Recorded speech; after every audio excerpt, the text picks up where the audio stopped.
force au bureau de l'Assemblée. Mathieu Hoc, réaction par rapport à cela également ? Oui, en effet. Alors, le premier point qui est à noter, c'est que LFI est en train de plus en plus devenir un parti de racaille. C'est-à-dire qu'on le voit sur l'ensemble des prises de position d'un certain nombre de députés à l'hémicycle ou même dans le débat public. On a de plus en plus cette volonté d'intimider ses opposants, cette volonté de faire ce que font Arnaud Belletti a parlé de caïds, effectivement, ce que font les caïds ou les racailles à l'école ou dans les quartiers, parce qu'ils considèrent que ce sont leurs électeurs. Je ne sais pas si ça va faire honneur à leurs électeurs de penser cela et d'appliquer cette stratégie-là en termes de stratégie à l'hémicycle, parce qu'ils veulent bordéliser l'Assemblée nationale. Le deuxième point qui est souligné, effectivement, ça pose la question de comment se fait-il que la France insoumise représente une part du Nouveau Front populaire qui représente que 34% des parlementaires, et pour autant, le bureau de l'Assemblée nationale est à majorité NFP, donc ça veut dire qu'ils ont récupéré plus de 50% des voix, et cela signifie qu'il y a aujourd'hui une impunité à l'Assemblée nationale. Il y a eu des votes. Exactement. Ouais. Donc ça pose la question de la stratégie, effectivement, des macronistes et qui ont fait du coup report de voix sur les nouveaux fronts populaires. Et effectivement, vous l'avez rappelé, du Rassemblement national, parce qu'il y a effectivement ce point sur les secrétaires au bureau de l'Assemblée nationale, mais il y a aussi l'accord qui a été refusé par Marine Le Pen avec les Républicains pour récupérer un poste de vice-présidence donc à l'Assemblée. Donc effectivement, avec ces différents éléments-là, il y a quand même un point qui est porté sur la responsabilité de tous les députés qui ont laissé aujourd'hui une Assemblée nationale à la main de la France insoumise et à la main du Nouveau Front populaire. Et malheureusement, on voit bien ce que c'est quand ça donne une image, en fait, un aperçu de ce que serait le pays si par cas la France insoumise et le Nouveau Front populaire devient majoritaire. Benjamin Cauchy, choqué également par ce qu'on a pu entendre à l'Assemblée nationale ? Plutôt blasé que choqué, parce que choqué, effectivement, comme l'a dit Arnaud Stéphane ou Arnaud Benedetti, la France insoumise et le Nouveau Front populaire. Sur la question, chacun jugera. Le temps file.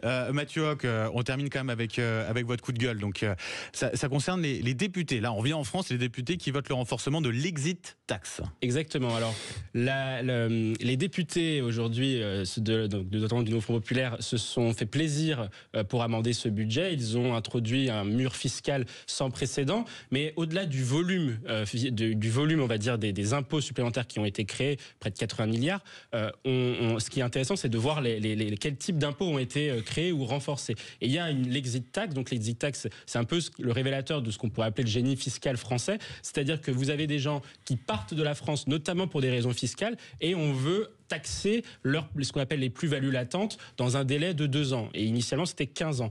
Donc, c'est un peu comme si quelqu'un vous quitte, vous largue, et vous essayez par tous les moyens de le retenir parce que en lui imposant une taxe supplémentaire, en le dissuadant de partir. Sauf que cette politique-là qui a été pratiquée par François Hollande entre 2012 et 2014, notamment en renforçant l'exit tax, a conduit à davantage de départs. Donc, c'est-à-dire que plus vous matraquez les gens, plus vous essayez de créer des taxes pour les empêcher de partir, plus les gens partent. Or là, lorsque l'on voit Emmanuel Macron, la politique qu'il a menée d'un point de vue fiscal, notamment en assouplissant l'exit tax, avait justement montré qu'il y avait moins de départs avec l'exit tax. Alors nous, on a besoin des gens qui réussissent, on a besoin des gens qui créent de la richesse dans notre pays, et donc je m'inquiète, nous nous inquiétons dans notre think tank de ce mur fiscal qui commence à s'abattre et de cette volonté de certains de vouloir taxer toujours ceux qui réussissent, toujours ceux qui travaillent, toujours ceux qui font gagner de l'argent au pays, et c'est quelque chose qui sera très difficile à l'avenir, parce que si l'on casse aujourd'hui les gens qui travaillent, qui réussissent, on va casser la croissance économique à l'avenir. Je vous vois acquiescer, Benjamin Cauchy, peut-être réaction à cela, ouais. Oui.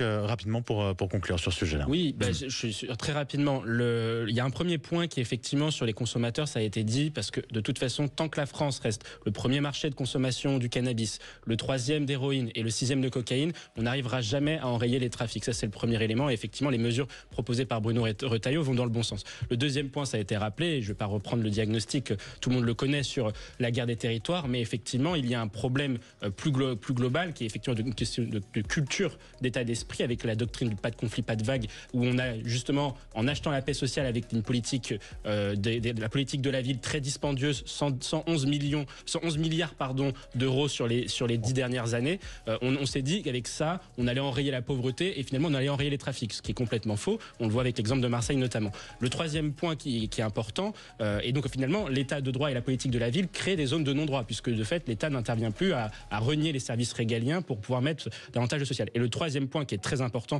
et ça a été rappelé, c'est effectivement l'enjeu diplomatique. Parce que la drogue aujourd'hui en France n'est pas produite en France, elle est produite ailleurs. Et donc il faut qu'il y ait si c'est un peu plus vrai effectivement depuis la crise sanitaire, mais en règle générale c'est quand même le cas, notamment sur les opiacés qui viennent plutôt du Moyen-Orient, Iran, Afghanistan, etc. Oui. Sur le cannabis, il y a quand même encore une très forte production marocaine, notamment donc les pays du Maghreb, et puis la cocaïne vient encore quand même beaucoup d'Amérique latine. Tant que la France et l'Europe ne se saisissent, et même les États-Unis, les pays occidentaux ne se saisiront pas de cet enjeu diplomatique pour instaurer un rapport de force, quitte à mettre des sanctions économiques à des pays qui justement laisse faire la production de drogue, on n'arrivera pas effectivement à enrayer les trafics chez nous, malheureusement. Et on va suivre donc cette visite aujourd'hui de Bruno Retailleau à Rennes. Autre rendez-vous la semaine prochaine, vendredi prochain. Bruno Retailleau et Didier Migaud, de la part du censure. Ça, on est quand même dans une évolution, Mathieu, à ce niveau-là. Oui, on est dans une évolution, et il faut quand même avoir en tête déjà deux paramètres qui sont importants à l'Assemblée nationale. C'est que d'une part, tout ce qui se passe à l'Assemblée nationale est beaucoup plus important maintenant qu'avant. Pourquoi ? Parce que d'une part, l'Assemblée nationale a été bien élue, avec une forte mobilisation des Français et donc une légitimité démocratique et politique forte pour l'ensemble des parlementaires.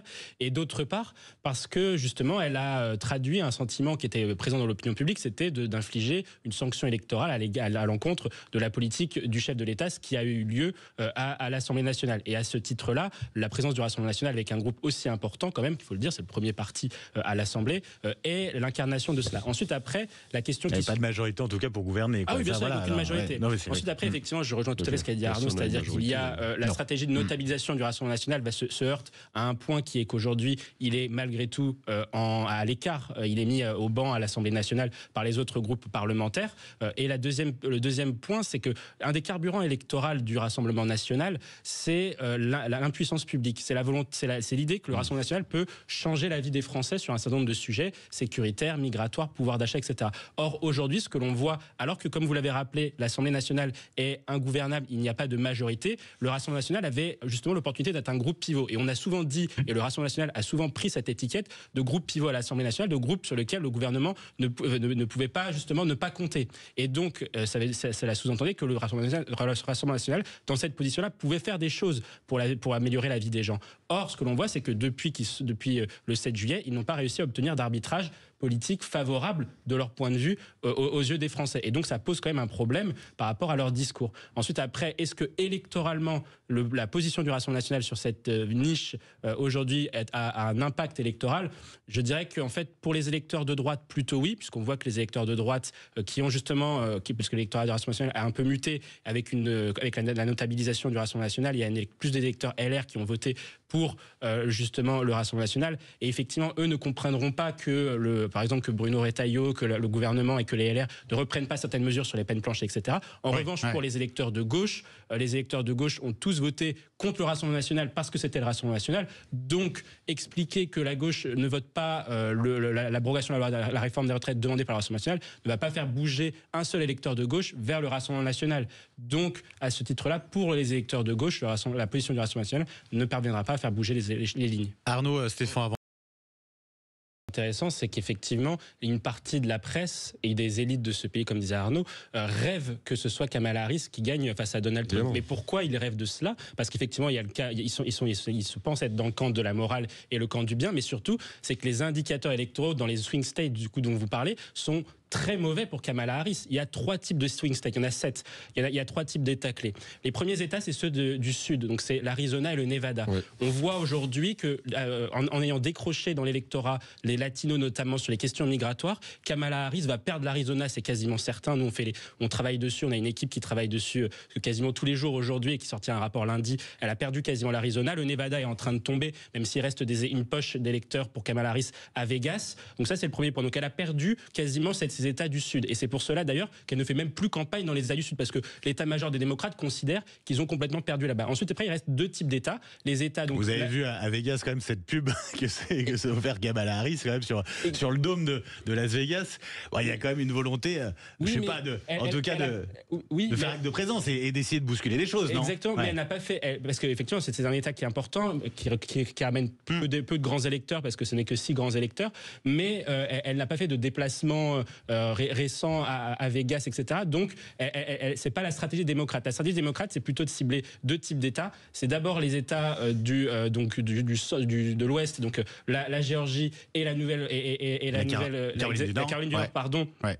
Où effectivement c'est un électorat qui est plus bourgeois, plus indépendant, qui est l'électorat des indépendants, qui est plus clé, mais qui aujourd'hui est dominé par Donald Trump parce que c'est un électorat qui est quand même assez conservateur sur les questions de société, et donc Kamala Harris a des problèmes là-dessus. Et ensuite il lui reste les électeurs donc de la Rust Belt, donc c'est Michigan, Wisconsin et la Pennsylvanie, et la fameuse Pennsylvanie. 19 grands électeurs. Ça, c'est là où ça va jouer. Quand vous regardez les sondages et notamment les votes qui ont déjà eu lieu aujourd'hui, le vote par avance, Kamala Harris est en retard de 600 000 voix exactement, par rapport à ce que fait Joe Biden en 2020, qui a gagné ses États à très peu de voix. Donc aujourd'hui, les indicateurs électoraux pour Kamala dans les États clés sont très faible, parce qu'il ne faut pas regarder le vote populaire, comme vous l'avez dit, ça n'a pas de valeur, électorale. Les indicateurs sont dans le rouge, et donc effectivement, certains se disent Donald Trump risque d'être président de la République. Donc nous, en France, on fait un peu monter la sauce pour diaboliser, décrédibiliser celui qui pourrait être le prochain président des États-Unis.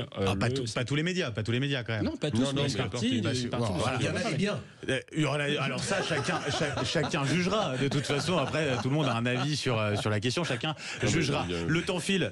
Mathieu Hoc, on termine quand même avec votre coup de gueule. Donc, ça concerne les députés. Là, on vient en France, les députés qui votent le renforcement de l'exit tax. Exactement. Alors, les députés aujourd'hui, notamment du Nouveau Front Populaire, se sont fait plaisir pour amender ce budget. Ils ont introduit un mur fiscal sans précédent. Mais au-delà du volume, on va dire, des impôts supplémentaires qui ont été créés, près de 80 milliards, ce qui est intéressant, c'est de voir quels types d'impôts ont été créés ou renforcés. Et il y a l'exit tax. Donc l'exit tax, c'est un peu le révélateur de ce qu'on pourrait appeler le génie fiscal français. C'est-à-dire que vous avez des gens qui partent de la France, notamment pour des raisons fiscales, et on veut taxer ce qu'on appelle les plus-values latentes dans un délai de 2 ans. Et initialement, c'était 15 ans.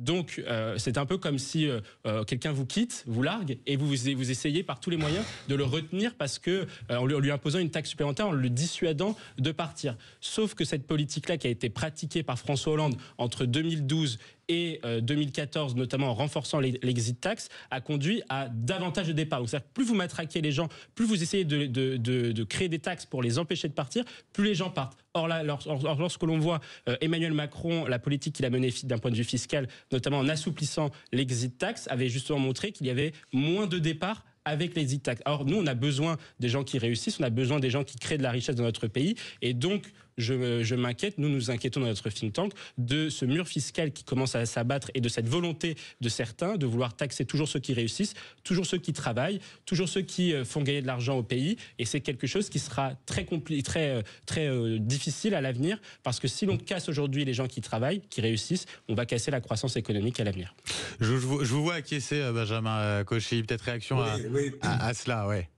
Oui, mon métier, c'est d'être à la fois courtier, mais j'ai également une société